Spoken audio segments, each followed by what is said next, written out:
میری پوتی ہے، میں ان کو کہتی ہوں بیٹا اللہ سے ڈرتے ہیں. اس نے بڑا اچھا مجھے کہا دادی امی کیا اللہ تعالیٰ ڈراؤنی چیز ہے؟ بڑا اچھا سوال تھا. دیکھیے سوال جو ہے وہ آپ کو سکھاتا ہے. میں نے بھی غور کیا، میں نے کہا نہیں اللہ ڈراؤنے تو نہیں ہے، اللہ تو محبت کرنے والے ہیں. اب دیکھیے اللہ نظر نہیں آتے لیکن اللہ فیل ہوتے ہیں. اللہ نے بچوں کو ماں باپ دیے اتنے محبت کرنے والے. آپ بتائیے کہ یہ ماں باپ اللہ نے دیے ہیں یا آپ کو مجھے اللہ نے دیا ہے؟ میں آپ سے محبت کرتی ہوں، آپ مجھ سے محبت کرتے ہیں، تو اللہ وہ ہے جس نے مجھے آپ کو دیا. اللہ وہ ہے جس نے آپ کے ماما کو بنایا. اللہ وہ ہے جس نے آپ کے بابا کو بنایا. اللہ وہ ہے جس نے روز آپ کو اتنی مزے مزے کی چیزیں دیتے ہیں. آپ سوچتے ہیں آپ کے بابا لے آتے ہیں، آپ سوچتے ہیں آپ کو دادو دے دیتی تھی. یہ چیز اپنے اندر بھی لے کر آنی ہے اور اپنے بچوں کے اندر بھی لے کے آنی ہے. پھر ڈرنے کا مطلب بچوں کو میں نے یوں سمجھایا کہ دیکھیے جس سے محبت کی جاتی ہے اس سے ڈرا بھی جاتا ہے.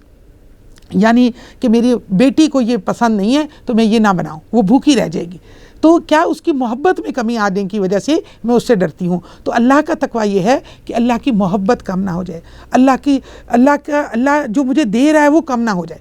میں اللہ کی محبت میں وہ سب کچھ کر لوں جو اس نے کرنے کو کہا، اور اللہ کی محبت میں ان سب چیزوں سے منع ہو جاؤں جو اللہ نے منع کی ہیں.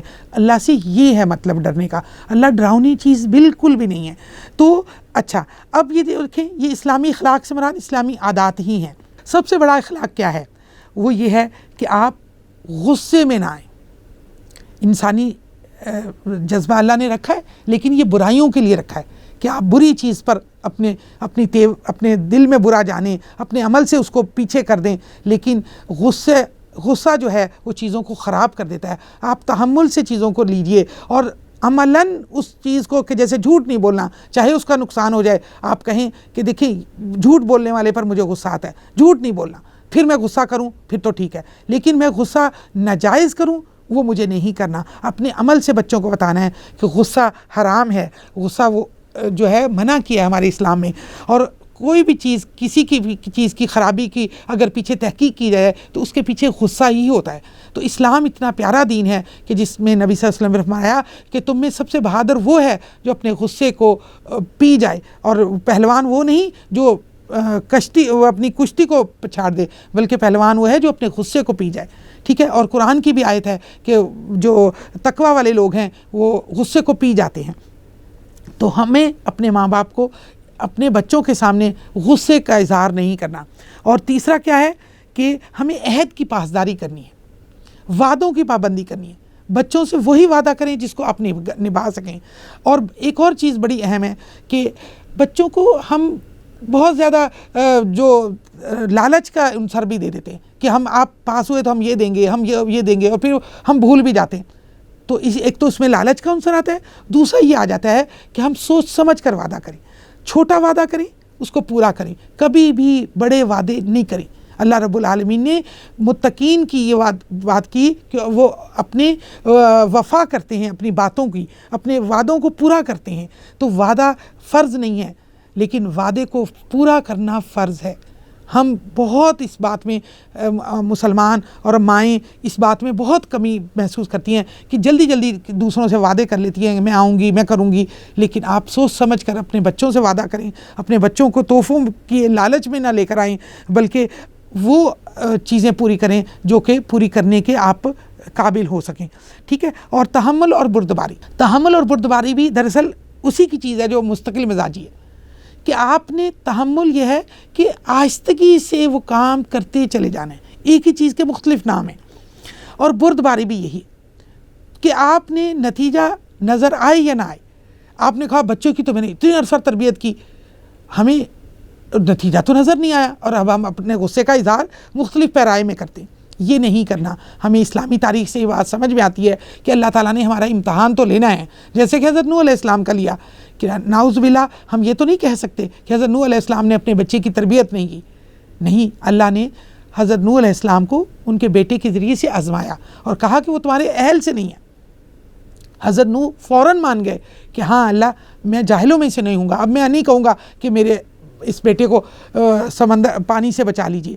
تو دراصل ہمیں یہ غور کرنا ہے کہ ہمیں اگر ہماری تربیت میں کوئی کمی رہ جائے، اگر ہماری کسی بات کا نتیجہ نظر نہ آئے تو ہم آل فال نہ بکیں، اللہ سے کوئی گلے شکوہ نہ کریں، دنیا کو نہ کہیں کہ میں نے تو اس بچے کی اتنی، اس کی بے عزتی کر رہے ہوتے ہیں ہم دراصل بچے کی، کہ میں نے تو اس کی اتنی تربیت کی تھی، میں تو اس کے ساتھ اتنا ٹائم لگایا۔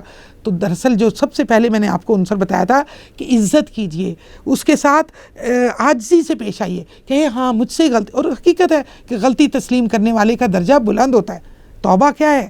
توبہ دراصل اپنی غلطی کو تسلیم کرنا ہے، اور توبہ صرف اللہ سے نہیں کرنی ہوتی، اپنے ساتھ کے لوگوں سے، اپنے بچوں سے بھی ماننا ہوتا ہے کہ بیٹا، ایک ہماری بہن ہے، انہوں نے بڑا اچھا نقطہ اٹھایا، وہ میں آپ کو عملاً یہاں بتاؤں گی کہ دیکھیے آپ اپنے بچوں سے، جیسے میری عمر کے لوگ ہیں، وہ اپنے بچوں سے یہ بات کریں کہ بیٹا اگر ہم سے کوئی آپ کی تربیت میں کوئی کمی ہو جائے تو یہ زندگی ابھی ہمارے پاس بڑی نعمت ہے، آپ ہمیں معاف کر دیجیے۔ پہلے تو لوگ ماں باپ ایسے دیکھتے ہی نہیں تھے، کہتے تھے ہم بڑے ہیں، ہم تو کبھی غلطی کر ہی نہیں سکتے، یہ بچے ہیں، ان کو 100% ہماری بس کہنا ماننا چاہیے۔ لیکن دیکھیے علم کی شعور بڑا ہے، علم بڑا ہے، غور و فکر بڑا ہے، تو ہمیں یہ غور کرنا ہے کہ ہمیں اپنے بچوں کو جہنم کا ایندھن نہیں بنانا۔ جیسے کہ سب سے پہلی آیت میں نے کہا تھا کہ اپنے آپ کو بھی جہنم سے بچائیں اور اپنے گھر والوں کو بھی بچائیں۔ تو جب آپ بچوں سے معافی مانگیں گے کہ بیٹا اگر میری تربیت میں کوئی کمی رہ گئی ہو تو بیٹا آپ نے اپنے بچوں کی تربیت میں یہ چیز نہیں لے کے آنی، بحیثیت انسان مجھ سے غلطی ہوئی ہے۔ تو آپ جب یہ کریں گے تو عملاً بچہ آپ سے توبہ کو دیکھے گا، اور اصل توبہ یہی ہے، توبۃ النصوح یہی ہے۔ یہ وہ جھوٹوں کی توبہ ہے کہ ہم استغفار کرتے رہتے ہیں اور کہتے ہیں کہ بس ہماری تو استغفار ہو گئی۔ یہ استغفار بالکل بھی نہیں ہے۔ اسلام کی استغفار یہ ہے کہ آپ نے تحمل اور بردباری سے اپنے کام کرتے چلے جانا ہے، پھر اس میں کوئی کمی ہو جائے تو اس کو اللہ سے بھی معافی مانگنی ہے، اور جن سے آپ معاملات کر رہے ہیں ان سے بھی معافی مانگ لینی ہے۔ یہ اسلام کی خوبی ہے۔ پھر اس کے بعد نرمی اور خوش اخلاقی سے ہر ایک سے بات کرنی ہے۔ یہ پریکٹس کرنے سے آتی ہے، یہ کتابوں سے پڑھ کے کبھی اخلاق نہیں سیکھے جا سکتے۔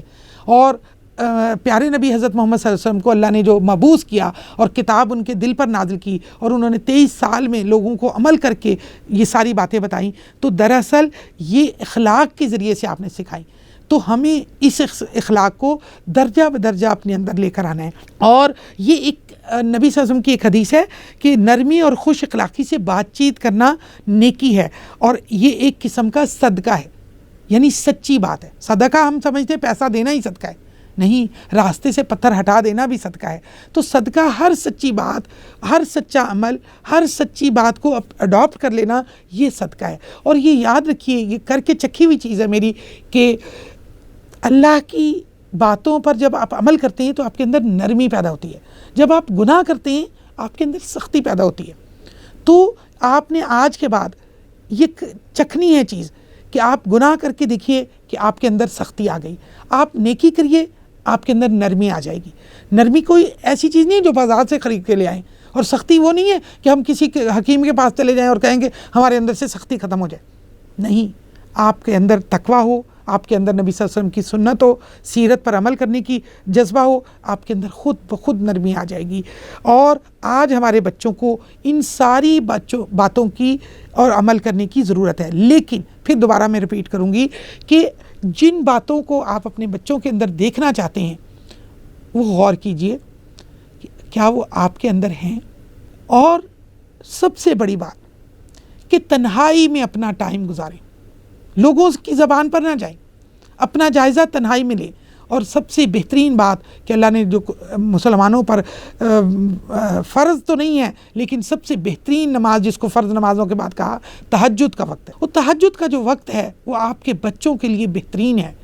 کیسے بچوں کے لیے؟ بچے تو سوئے ہوتے ہیں، لیکن وہ ماں جب اٹھ کے اپنے لیے، اپنے شوہر کے لیے، اپنے بچے کے لیے دعا کرتی ہے، وہ چاہے 5 منٹ کی دعا، وہ میری چکھی ہوئی چیز ہے، میری عمل کی ہوئی چیز ہے کہ اتنی پاورفل ہے کہ جب اللہ نے کہہ دیا کہ فرشتے آسمان سے زمین پر اترتے ہیں، کون ہے جو ان سے استغفار کی طلب کرتا ہے، کون ہے جو ان سے فضل مانگتا ہے اللہ سے، تو آپ اپنے بچوں کے لیے فضل مانگیے، آپ اپنے بچوں کے لیے اپنے اندر یہ جذبہ ڈالیے کہ میں اچھی ماں بنوں گی۔ اور یہ کر کے چکھنے والی چیز ہے کہ آپ کہیں کہ میں دنیا کی بہترین ماں بننے کی اپنے اندر صلاحیت پیدا کروں۔ اللہ تعالیٰ آپ کو انشاءاللہ امت مسلمہ کی بہترین ماں بنائے گا. آپ کے ہاتھوں سے جو بچے پرورش پائیں گے وہ انشاءاللہ امت مسلمہ کے بہترین بچے ہوں گے اور وجعلنا للمتقین کا مصداق ہوں گے کہ وہ لیڈر ہوں گے. یہ جو متقین امامہ ہے نا، یہ دراصل لیڈر کی ڈیفینیشن ہے. لیڈر کون ہے؟ جس کو اپنے اوپر کنٹرول ہوگا وہ لیڈر ہوتا ہے نا. لیڈر وہ نہیں ہے جو دوسروں کے اوپر حکمرانی کرتا ہے. لیڈر وہ ہے جس کو اپنے اوپر حکمرانی کرنی آتی ہے. جس کو اپنے اوپر حکمرانی کرنی آ گئی وہ دوسروں سے بھی حکمرانی کروا لے گا. تو میں اپنی بات کو ختم کروں گی کہ آپ اپنے اوپر تہجد پڑھنے کے لیے اپنے اوپر حکمرانی کیجئے کہ صبح فجر کی نماز سے 15 منٹ پہلے کا الارم لگائیے اور اس میں اپنے بچوں کے لیے جو مانگنا ہے مانگیے. اللہ رب العالمین نے آپ کو ماں بنا کر بہت بڑی نعمت سے نوازا ہے. آپ اللہ تخلیق کرتا ہے، آپ بھی تخلیق کرتی ہیں، تو لہٰذا اللہ آپ سے بہت بڑا کام لینا چاہتا ہے. اللہ مجھ سے اور آپ سے بہترین کام لے اور امت مسلمہ کو بہترین لیڈر فراہم کرنے میں ہم سے کوئی کام لے لے. وآخر دعوانا الحمدللہ رب العالمین.